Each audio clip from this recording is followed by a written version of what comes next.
There were so many platformers in the early 2000s, but a lot of them were overshadowed by rabbits and their sidekicks. This game might also remind you of a little purple dragon. But does that mean it's a rip-off?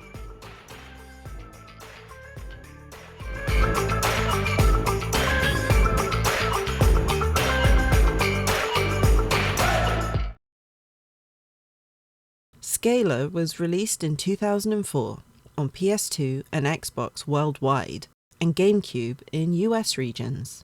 Developed by Artificial Mind and Movement, and published by Global Star Software, it earned above-average reviews across all consoles.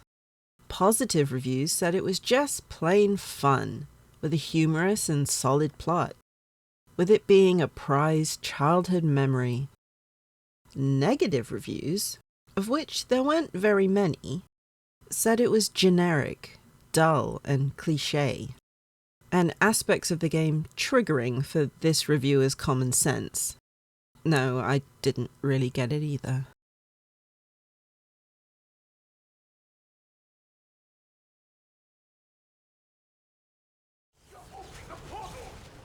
Okay, so the story was a little weird and didn't really ease you into it. We play as Bobby Scalar Jenkins. No idea why that's his nickname. And he stumbles upon lizard people's plans to take over the world. Yeah. After a little back and forth with the henchmen, a portal is opened which turns Scalar into a blue humanoid reptile and transports him to a parallel universe.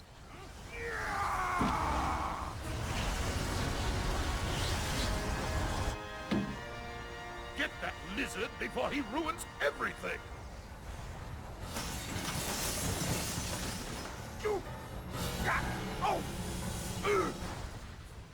All of that was thrown at us in the 3-minute intro. So no wonder I had to go back and re-watch the footage to make sure I was understanding it. Whoa! You're one. So we end up in this world where a lizard guy with amnesia called Leon gives us some guidance. You talk? Only to ugly blue creatures. Name's Leon. Leon? That was my father's name. Was? He left us when I was young. Oh, that's rough, kid. Kid? How about you call me Scalar? And he shares the same name as Scalar's estranged father. Foreshadowing much? Hey, tell me something. When do I wake up from this freak show? Wake up. This is no dream. Okay, have it your way. You're not a dream. Oh no, have it your way. I'm just a dream. I've got work to do. We have to collect eggs in each area in order to stop the universes from being engulfed in darkness. I don't really understand the connection between the eggs and universal collapse, but it's a thing here and we have to avoid it. If someone can tell me a simplified version of this story, I'd be so grateful. So it's not a huge surprise to learn that this game uses pretty standard mechanics. So initially, there's not a whole lot to learn here. We have 2 attacks, a punch and a tongue punch. As similar to Spyro as this seems, it has a very different feel. It's hard to explain through video alone, but Scalar controls more like Ratchet than Spyro. And there's a sort of lightness in the control. Where Spyro felt like a little tank, Scalar feels bouncy and spry. Unstoppable!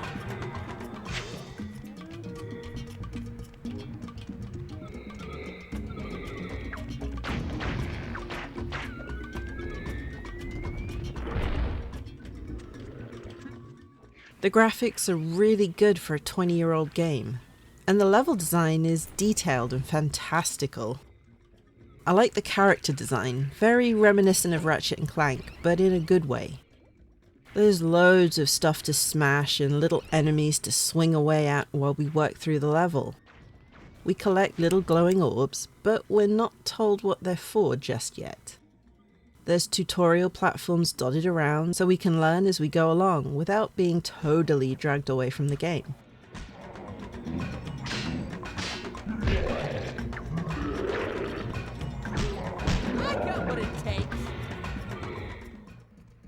One of the main level mechanics is grinding on vines, which is super fun. We can even change between vines to access hidden areas to collect special orbs, so you feel like you're getting rewarded for trying out different trails. The fact that the levels were kind of open made it really fun to explore, and having a set number of orbs to find in each level made it satisfying when you got 100%.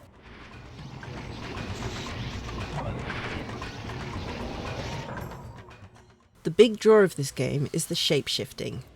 It's not highlighted very much on the box, but we can absorb orbs from certain enemies and then turn into them at will. Whoa! I cracked myself up.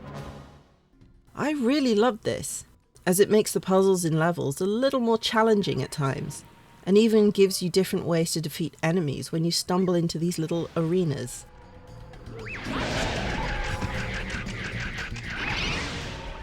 There are 5 transformations throughout the game, and the first creature we can turn into throws or rolls explosive balls around, which we can detonate at will. We can take out enemies, open new areas, or just use them to clear out objects quickly.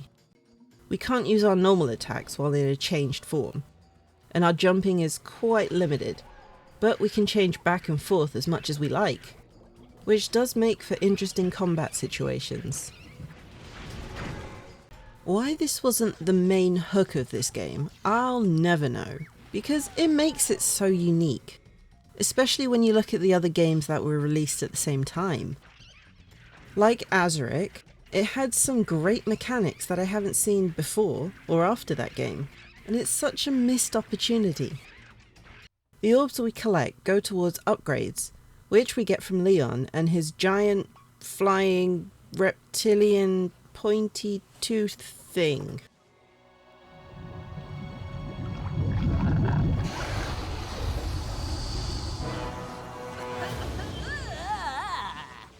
Yuck! This better work. It really gives you a reason to smash all the containers in the levels, so you can afford to get a little boost in your power or an extra health bar, and that's never a bad thing.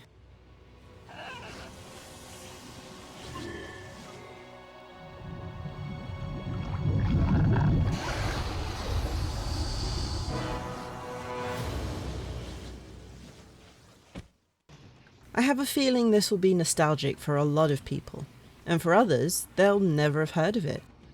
But those are the games I like, hidden gems that need a little more love. At face value, this does look like a Spyro clone, but it's far from it. The controls are cartoony and bouncy.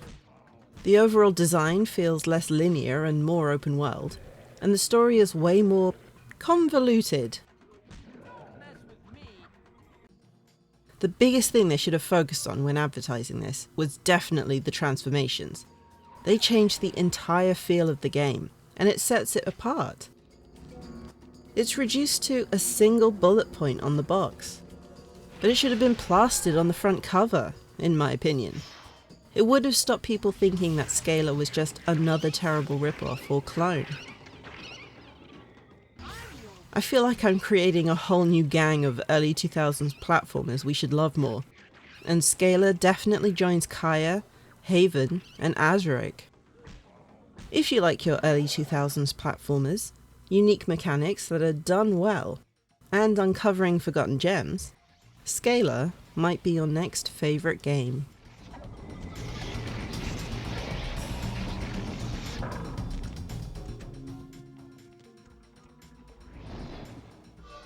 This was fun.